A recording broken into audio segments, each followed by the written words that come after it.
ఆత్మకూరు నియోజకవర్గ ప్రజలకు, మరీ ముఖ్యంగా నెల్లూరు జిల్లా ప్రజలకు అందరికీ నమస్కారం. నిన్న మార్చి 4, 2026 గౌరవనీయులు శ్రీ విక్రమరెడ్డి గారు సంగం మండలం వచ్చారు. వచ్చి ఆక్వా రైతులను కలిసి చేపల గుంతల్లో పెంచుతున్న చికెన్ వేస్ట్ వేసి పెంచుతున్న చేపల గురించి ఆయన మాట్లాడడం జరిగింది. అందులో ఆయన ఈ చేపలు తినడం వల్ల, చికెన్ వేస్ట్ వేసిన గుంటల్లో చేపలు తినడం వల్ల ఇక్కడ ప్రజలకు ఇబ్బంది కలుగుతుంది, ఆరోగ్య సమస్యలు వస్తాయి. అట్లాగే ఈ వేస్ట్ ద్వారా కమిషన్లు తెలుగుదేశం నాయకులు తీసుకొని అవి మంత్రి గారికి చేరుస్తున్నారనేసి, ఆనం రామనారాయణ రెడ్డి గారికి అక్కడ ఆయన సహకరిస్తున్నారనేసి, ఈ గుంటల్లోంచి తీసిన చేపలను రోజు ఆయన శ్రీ గౌరవనీయులు దేవాదాయ శాఖ మంత్రివర్యులు శ్రీ ఆనం రామనారాయణ రెడ్డి గారికి ఆయన ఖర్చులతో పంపిస్తానని, అవి వండుకొని తింటే ఆయనకు అర్థమవుతుందని ఆయన చెప్పడం జరిగింది. అయితే దీని గురించి ప్రజలకి, ఆక్వా రైతులకి బాగా తెలుసండి. నెల్లూరు ఆక్వా రైతులు చాలా తెలివిగలవాళ్ళు, ప్రజలు కూడా చాలా తెలివిగలవాళ్ళు. విక్రమరెడ్డి గారు తెలుసుకోవాల్సిన కొన్ని విషయాలు ఉన్నాయి, దాన్ని నేను క్లుప్తంగా చెప్పడం జరుగుతుంది. ఈ ఆక్వా గుంటల్లో ఏదైతే మీరు చికెన్ వేస్ట్ వేసి పెంచుతున్నారని చెప్పారో అవి మనం రెగ్యులర్గా తినే గెండి, బొచ్చ, కొరమేను ఇలాంటి చేపలు కాదండి. అవి ఫంగాషియస్ అనే చేప. అంటే ఒకప్పుడు క్యాట్ ఫిష్ని బ్యాన్ చేశారు కాబట్టి దానికి ప్రత్యామ్నాయంగా ఈ ఫంగాషియస్ చేపను అనేది తయారు చేసుకుని, ఆ ఫంగాషియస్ చేపకి ఈ చికెన్ వేస్ట్ వేసి వాళ్ళు ఎక్స్పోర్ట్ బయటకు పంపించుకుంటారు. నెల్లూరు ప్రజలు కానీ, ఆత్మకూరు ప్రజలు కానీ ఎవరు కూడా ఈ ఫంగాషియస్ చేపని వండుకొని తినరండి. ఈ ఫంగాషియస్ చేప బయట వెళ్ళిపోతుంది ఐస్ బాక్సులలో. అయితే మీరు చెప్పిన ఒక్కటి మాత్రం వాస్తవం ఉంది, హెల్త్ ఇష్యూస్ ఉంటాయి తిన్న వాళ్ళకి లాంగ్ రన్లో. ఈ ఫంగాషియస్ చేపకి చికెన్ వేస్టు, మాంసం వ్యర్థాలు వేసి పెంచేది గత 12 సంవత్సరాలుగా జరుగుతుంది. 12-15 సంవత్సరాల నుంచి జరుగుతున్నాయి. మీరు రికార్డ్స్ చూసుకోవచ్చు, కేసులు రాసి ఉంటారు, పోలీసులు కావచ్చు, ఫిషరీస్ డిపార్ట్మెంట్ కావచ్చు. కానీ ఇది ఎక్కువగా ఎప్పుడు పెరిగింది అనేది ప్రజలు కానీ, మీరు కానీ, విక్రమరెడ్డి గారు మీరు కూడా అవగాహన తెచ్చుకోవాలి. 2020-21 కోవిడ్ టైంలో ట్రాన్స్పోర్టేషన్ కాస్ట్ పెరిగిపోయింది. అంటే ఈ లాక్డౌన్ వల్ల పెరగడంతో వ్యాపారస్తులు, ఈ ఫీడ్ అమ్మే వ్యాపారస్తులు ఏం చేశారంటే, ఈ ట్రాన్స్పోర్ట్ కాస్టులు పెరిగాయనే కారణంతో ఫీడు 20 రూపాయలు కేజీ, 20 రూపాయలు, 22 రూపాయలు ఉన్నది ఏకంగా 34 రూపాయలకి పోయేటట్టు చేశారు. ఆ తర్వాత కోవిడ్ అయిపోయి ట్రాన్స్పోర్టేషన్ నార్మల్కి వచ్చిన తర్వాత కూడా ఈ ధరని నియంత్రించకుండా మునుపటి గవర్నమెంట్, వైసీపీ గవర్నమెంట్ అలాగే వదిలేసింది. ఆక్వా రైతుల మీద భారం పడిందనమాట. అంటే వ్యాపారస్తులు ఒకసారి 34 రూపాయలకి ఫీడ్ ఎత్తుకోబోయేసరికి ఇంకా వాళ్ళు దాన్ని తగ్గించాల, నార్మల్కి తీసుకురాలా.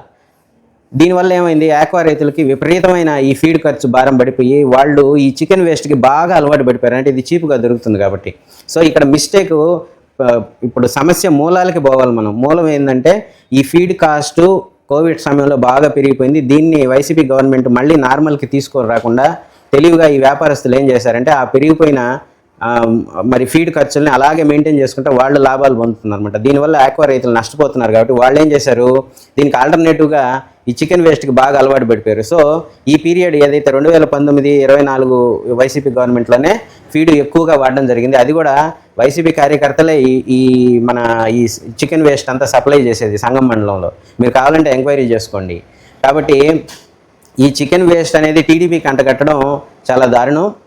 ఆక్వా రైతులకు బాగా తెలుసు. ఈ చికెన్ వేస్ట్ ఇవన్నీ కూడా కోవిడ్ సమయంలో వ్యాపారస్తులు అవకాశంగా తీసుకొని బాగా పెంచారు రేట్లు. అవి గవర్నమెంట్ తగ్గించడంలో ఫెయిల్ అయింది. దానివల్ల చికెన్ వేస్ట్కి అలవాటు పడిన సంగతి ప్రజలకి బాగా తెలుసు, ఆక్వా రైతులకు బాగా తెలుసు. ఇంకోటి ఏంటంటే ఈ ఫంగాషియస్ చేప అనేది మాత్రమే నాన్ వెజ్ తింటుంది. ఫంగాషియస్ చేప మాత్రమే అది పెంచే గుంటల్లోనే చికెన్ వేస్ట్ వేస్తారు. మనం రెగ్యులర్గా తినే ఈ గెండి, బొచ్చ, కొరమేను ఇలాంటి చేపలు పెంచే ఈ గుంటల్లో మాత్రం ఈ చికెన్ వేస్ట్ వేయరు. ఎందుకంటే ఆ చేపలు ఆ చికెన్ వేస్ట్ తినవు, ఫీడ్ మాత్రమే తింటాయి, ప్లాంటనా ఫీడ్ ఇట్లాంటివి. కాబట్టి నెల్లూరు ప్రజలు ఏం భయభ్రాంతులకు గురవ్వాల్సిన అవసరం లేదు. ఫంగాషియస్ చేప తినకుండా వాళ్ళు తెలివిగా ఎప్పటి నుంచో ఆ ఫంగాషియస్ చేపను ఎవరు తినరు ఇక్కడ నెల్లూరు జిల్లాలో. కాబట్టి దీని గురించి భయపడాల్సిన అవసరం లేదు. మీరు తగ్గించాలనుకుంటే చికెన్ వేస్ట్ మంచిదే, ఈ ప్రభుత్వం కూడా స్వాగతిస్తుంది. దానికి ఆల్రెడీ కోవూరు నియోజకవర్గంలో ప్రశాంత్ రెడ్డి గారు పూర్తిగా ఆపేశారు. సంఘం మరి ఆత్మకూరు నియోజకవర్గంలో కూడా రామనారాయణ రెడ్డి గారు నైట్లు పోలీసులు పహారా కాసి ఈ మధ్య వ్యాన్లు కూడా పట్టుకోవడం జరిగింది. సో ఎక్కడ వీలైతే అక్కడ నియంత్రిస్తున్నారు. కాబట్టి తెలియకుండా నైట్లు కొన్ని వ్యాన్లు రావడం ఇట్లా జరుగుతుంది. కాబట్టి దాదాపు తగ్గింది వైసీపీ గవర్నమెంట్ మీద చికెన్ వేస్ట్ తోలకాలు తగ్గాయి. ఇప్పుడు వాళ్ళు కమిషన్స్ తీసుకొని మంత్రి గారికి చేస్తున్నారు అనేది ఇంకా దారుణం. ఎందుకంటే గౌరవనీయులు శ్రీ ఆనం రామనారాయణ రెడ్డి గారు ఆత్మకూరుని ఆయన ఆర్థిక మంత్రిగా ఉన్నప్పుడు చాలా డెవలప్మెంట్ చేశారు. హాస్పిటల్స్, రోడ్స్ ఇట్లాంటివన్నీ, మరి సోమశిల వాటర్ త్రాగునీరు కానీ. ఇప్పుడు మళ్ళీ ఆత్మకూరు బైపాస్ మీరు చూస్తూనే ఉన్నారు, బైపాస్ వర్క్ జరుగుతూ ఉంది. మరి ఊర్లోకి వెళ్ళే ఆంజనేయ స్వామి గుడి నుంచి వెళ్ళే బైపాసు, తర్వాత స్టేడియం గురించి ఆయన శ్రద్ధ తీసుకురావడం జరిగింది. గుడులు తీసుకుంటే ఆయన ఆత్మకూరు నియోజకవర్గంలో 100 గుళ్ళకు పైగా 5 లక్షల ప్యాకేజీ ద్వారా, స్కీమ్ ద్వారా గుళ్ళు డెవలప్మెంట్ చేయడం జరుగుతుంది. అట్లాగే సోమశిల ఆలయంకి 12 కోట్ల పైగా శాంక్షన్ చేశారు, కొట్టుకుపోయిన సోమశిల ఆలయం. అట్లాగే సోమశిల యాప్రాన్ వరకు వైసీపీ గవర్నమెంట్లో ఏం పట్టించుకోలేదు, ఆయన దానికి 100 కోట్లు శాంక్షన్ చేయించుకొని సీఎం దగ్గర తీసుకొచ్చారు. నారంపేట ఎంఎస్ఎంఈకి పార్కుకి చేరువులోకి సోమశిల వాటర్ తీసుకొస్తానని వాగ్దానం చేశారు, అది కూడా పూర్తి చేశారు.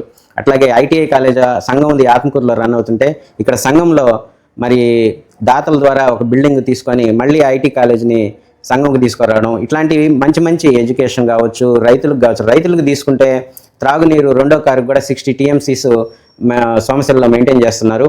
వారు 60 టీఎంసీస్ ఇంత ఎఫిషియన్సీగా ఎట్లా చేస్తున్నారు, ఇంతవరకు స్టోర్ చేయాలి రెండో కారుకి 60 టీఎంసీస్. ఆయన ఏంటంటే ఎఫెక్టివ్ మరి ఇరిగేషన్ వాటర్ మేనేజ్మెంట్ అనమాట, స్టోరేజ్ మేనేజ్మెంటు మంచిగా గైడెన్స్ ఇచ్చి ఇంజనీర్స్కి మరి నెల్లూరు జిల్లా ప్రజలకు మంచి ఇరిగేషన్ వాటర్ సప్లై ఉండే విధంగా ఆయన కేర్ తీసుకున్నారు. సో ఈ విధంగా ఆయన బ్రహ్మాండంగా పరిపాలన సాగిస్తూ అటు అసెంబ్లీలో కూడా బంగారు రామన్న అని పొగడ్డం జరిగింది ఈ మధ్య మిగతా మంత్రులందరూ. ఎందుకంటే ఆయన ఒక్క రూపాయి కూడా వేస్ట్ చేయకుండా దేవాదాయ శాఖలో ఊరికి ఆర్థిక శాఖను ఇబ్బంది పెట్టకుండా చాలా ఎక్స్పీరియన్స్తో నేర్పుతో ఆయన ఉన్న అమౌంట్ని దేవాదాయ శాఖలో బ్రహ్మాండంగా ఉపయోగించి డెవలప్మెంట్ చేస్తున్నారనేసి ఆయన్ని బంగారు రామన్న అని పొగడ్డం జరిగింది. సో ఇవన్నీ మీరు చూసి తెలుసుకొని, ఇప్పుడు కేవలం చికెన్ వేస్ట్ గుంటల్లో వేయడం వల్ల ఇదంతా రామనారాయణ రెడ్డి గారికి అంటగట్టడం చాలా దారుణం. ఎందుకంటే ప్రజలకు తెలుసు ఆక్వా రైతులు అంత అమాయకులు కాదు.